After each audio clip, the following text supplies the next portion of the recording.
ഇന്ന് കേരളം ഏറ്റവുമധികം അംഗീകരിക്കപ്പെട്ട ഒരു തലമാണ് അഴിമതി ഏറ്റവും കുറഞ്ഞ നാട് എന്നത്. നമ്മുടെ രാജ്യത്ത് അഴിമതി ഏറ്റവും കുറഞ്ഞ സംസ്ഥാനമായിട്ടാണ് കേരളത്തെ കണക്കാക്കുന്നത്.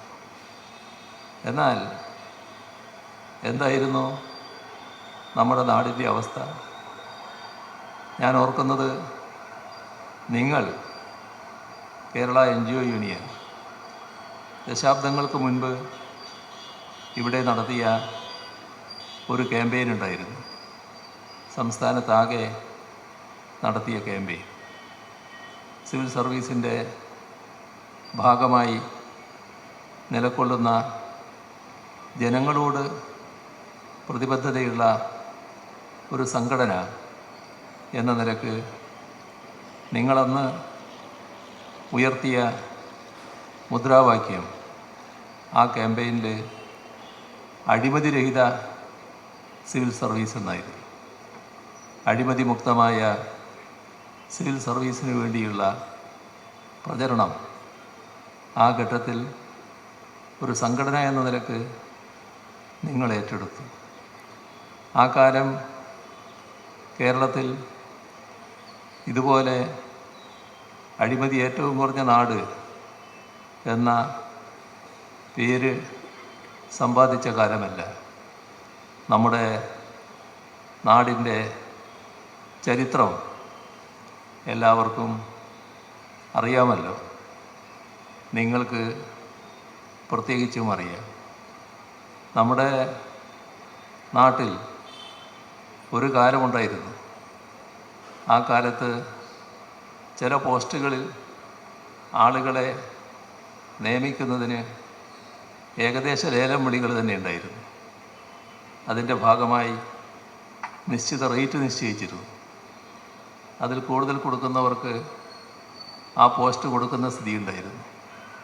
ഇന്ന് കേരളത്തിൽ ഏതെങ്കിലും തരത്തിൽ അങ്ങനെ ഒരു ഭാഗം നമുക്ക് കാണാനുണ്ടോ? നാട് മാറിയപ്പോൾ ആൾ ധരിക്കുന്നത് ഇത് തന്നെയായിരുന്നു എല്ലാ കാലവും എന്നാണ്.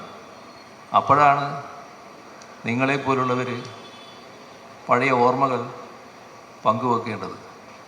അപ്പോഴാണ് പുതിയ തലമുറക്ക് ഇങ്ങനെയായിരുന്നു നമ്മുടെ നാട്, അവിടെ നിന്നാണ് മാറി വന്നത്. അഴിമതി മുക്തം എന്നത് പൊതുവേ ഉണ്ടായതല്ല. അത് കൃത്യമായ നിലപാടുകളുടെ ഭാഗമാണ്. ഭരണതലത്തിലുണ്ടാകുന്ന നാടിനോടും ജനങ്ങളോടുമുള്ള പ്രതിബദ്ധതയുടെ ഭാഗമായി ഉണ്ടാക്കാൻ കഴിയുന്ന ഒന്നാണ്.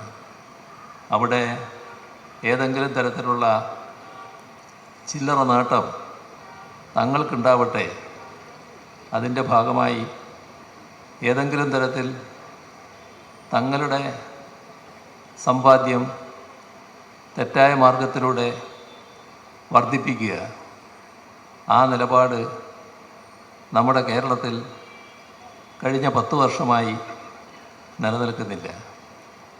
അതിലൂടെയാണ് ഇത്രയും വലിയ തോതിലുള്ള നേട്ടം നമുക്ക് നേടാനായത്. പൂർണ്ണമായിട്ടില്ല. പൂർണ്ണമായും അഴിമതി മുക്തമാകണം. അഴിമതി ഏറ്റവും കുറഞ്ഞ സംസ്ഥാനമെന്ന നില മാത്രം പോരാ, പൂർണ്ണ വിമുക്തി നേടാൻ കഴിയണം. അതിന് നാം ഇനിയും തുടർന്നും ശ്രമിക്കേണ്ടതുണ്ട്.